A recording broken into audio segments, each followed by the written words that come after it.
হয়, আজি পহিলা মাঘ আৰু পহিলা মাঘৰ দিনটোতে ৰাজ্যৰ বিভিন্ন মঠ মন্দিৰত অজস্ৰ লোকৰ ভিৰ পৰিলক্ষিত হৈছে। মই বৰ্তমান বস্তুটো ধমধমাত আৰু ধমধমাৰ হনুমান মন্দিৰতো যথেষ্ট লোকৰ ভিৰ দেখিবলৈ পোৱা গৈছে। মই ভিডিঅ'জত কিছু সামগ্ৰিক দৃশ্য দেখিবলৈ অনুৰোধ জনাইছোঁ, কিয়নো পুৱাৰে পৰা এই মন্দিৰত যথেষ্ট লোকৰ সমাগম ঘটিছে। অৱশ্যে ক'ভিডৰ কাৰণে এইবেলি কিছু মানুহৰ সমাগম কম দেখিবলৈ পোৱা গৈছে, কিন্তু প্ৰতি বছৰে পহিলা মাঘৰ দিনটোতে ধমধমাৰ হনুমান মন্দিৰত যথেষ্ট লোকৰ ভিৰ সমাগম হয়। মই পোনে পোনে কিছু কথা জানিবৰ চেষ্টা কৰিম। ইয়াতে বিভিন্ন প্ৰান্তৰ ভক্ত আহিছে, কি খবৰ দা, ক'ৰ পৰা আহিছে? মই ইয়াৰে ওচৰৰে হয়, ধমধমাৰ পৰা আহিছোঁ। অইনবাৰৰ দৰে এইবাৰো আমি আজি মাঘৰ প্ৰথমটো দিন, আৰু তাৰ উপৰিও সৌভাগ্যৰ কথাটো হ'ল যে ভক্তসকলৰ বাবে যে শনিবাৰ বা মঙলবাৰে হনুমানক স্তুতি কৰা হয়, কাৰণ সিদিনা হনুমান জাগ্ৰত থাকে বুলি আমাৰ জনসাধাৰণৰ মাজত এটা বিশ্বাস আছে।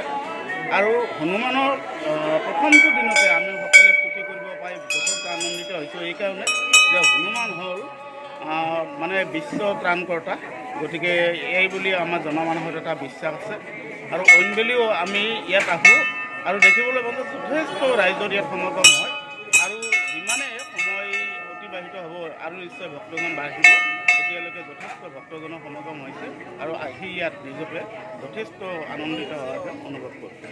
মই নিশ্চিতভাৱে ক'ব লাগিব যে হনুমানৰ ওচৰত আহিলে তেওঁৰ যি মনৰ বাসনা কামনা আপোনা সেয়া পূৰ্ণ হয় বুলি আমি জানিব পাৰিছোঁ। আমি ভক্তৰ কিছু মনৰ কথা ল'বলৈ চেষ্টা কৰিম। যা, ক'ৰ পৰা আহিছে? বাগানপৰাৰ পৰা। প্ৰতি বছৰ আহে? কিয় আহে আপোনালোকে? মনৰ আশা পূৰণ হয়। হয়, ক'ব লাগিব যে হনুমান মন্দিৰত আহিলে, ধনৰ হনুমান মন্দিৰত আহিলে যি মনৰ যি আশা, সেই আশা পূৰণ হয়। আৰু মই আৰু ভক্তৰ পৰা কিছু মন্তব্য দিবলৈ চেষ্টা কৰিম। ক'ৰ পৰা আহিছে? ক'ৰ পৰা আহিছে? প্ৰতি বছৰে আহে? কেনে লাগে ইয়াত আহি? কিয় আহে? মনৰ আশা পূৰ্ণ হয় ন? হয়, নিশ্চিতভাৱে ক'ব লাগিব যে বিভিন্ন প্ৰান্তৰ পৰা ইয়াতে ভক্তসকল আহে, আৰু এনেদৰে ভক্তসকলে তেওঁলোকৰ যি মনৰ আশা সেইবোৰ ইয়াতে কামনা কৰে, যি আশা পূৰণ হোৱাৰ কাৰণে। ক'ৰ পৰা আহিছে তাত? পৰিমুখৰ পৰা। প্ৰতি বছৰে আহে?